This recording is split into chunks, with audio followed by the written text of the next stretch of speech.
our regular viewers may not actually recognize the entire picture of the Data Doctor. We're so glad to have you with us, Ken Colburn, to tell us what we need to know about our computer fixes. But it's nice to have you in the studio today. It's great to be in studio. I busted out of the webcam. I know. We're very happy to have you here. I know you're normally on Wednesday. We're glad to have you here today. And we're going to talk about some things that you really want to show us. And now that you're in the studio, you can show it to us. First of all, buying an external HD with no backup software. Yeah, we're going to talk about the most common mistakes that people make with these backup systems. A lot of people are buying these external hard drives thinking, well, that's a backup system. So they buy it and they plug it in and they go, okay, I'm backing up. And in fact, they're not, because what they've done is they've put a piece of hardware on there, but there's no software to tell the system to do the backup.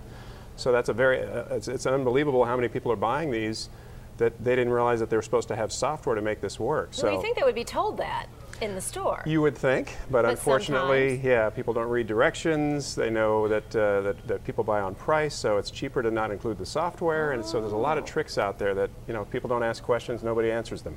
All right, so and now also the second #1 problem, because you have what, 5 of them? Yeah, there's five big problems, right? Okay, installing backup software, but then not setting the scheduler? Correct. I think I'm guilty of this. Yeah, so even if you do buy one of these systems and you buy the software, if you install it and then don't set it up to say at 2 in the morning, back up all my stuff. Routinely. Right, then it's up to the human to remember to back up. And this is where human nature kicks in. I'll get around to it, and that's when disaster strikes. So you got to set the scheduler so that it's doing it for you. Do you think that this mistake is made primarily because people just forget, or they're not, they actually don't know how to do it? I think mostly it's people buy these things and don't really know how to do it, and let's face it, those manuals are not written very clearly, and you know, I'll get to it tomorrow and I think I did it, and how do I know? Well, what is the best advice for someone who's trying to learn how to do it? Is there help out there? Yeah, you either need to go through the learning curve, read the manuals, or get some help. Get somebody that knows what they're doing to help you just get it set up. Setting it up is the critical part. It's no good if you don't set it up correctly, right? Yeah. All right, so your next mistake is not verifying the backup. So now you've installed this, you put the software, you've done your scheduler. If you don't check to see if it's actually working, we're in the data recovery business. A big part of what we do. People come in every day saying, I bought a backup system, I thought it was backing up, and when I went to go get the stuff, it wasn't there. I feel like you put this one in for me. Well, because you know I haven't checked. This is very I got in common. trouble for that. So the good news is most of these programs have what they call a verify option. Yeah. So go read your owner's manual about turning on the verify option. It'll actually verify the backup every night as it does it. So now we've taken care of the first 3 of those problems by just following those simple steps. All right. And reading the manual. And the next problem is only having 1 copy of your data. If you only back up 1 copy on this and something happens to this, or you don't realize you screwed up a file and then you back it up over the top of the only good one you had yesterday. And it gets a little confusing, but if you're making 1 copy only, if you don't have redundant copies, you have to catch problems very quickly. So if you're making a backup and keeping what's called incremental backups, then you can have all those increments and you have all those different copies to go back to. So you can wait a week or so and realize you had a problem and go back to something a week ago and you're still safe.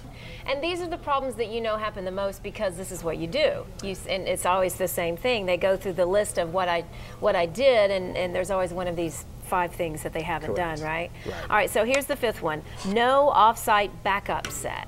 Really critical for business owners out there. If you have a business, you've got to include some form of off-site backup. In other words, have a backup set somewhere in a safety deposit box, at home, somewhere else.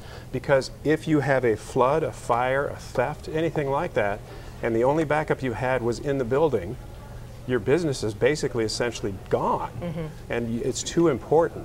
Online backup is really the solution for most off-site, whether it's a small business or even you and I. Even if we have one of these, online backup systems are so easy to use, they're so inexpensive.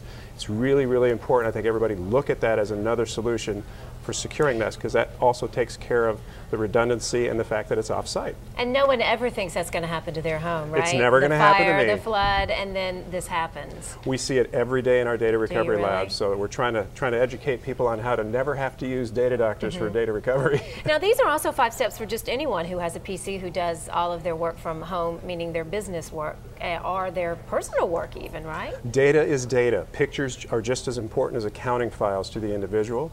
So if you just assume that we always make the joke that there's only 2 kinds of hard drives, those that have failed and those that are going to fail. right? Right. So with that paranoia in mind, that data is important. It's the most important part of a computer, if you think about it. It's not the computer itself, it's what's on it.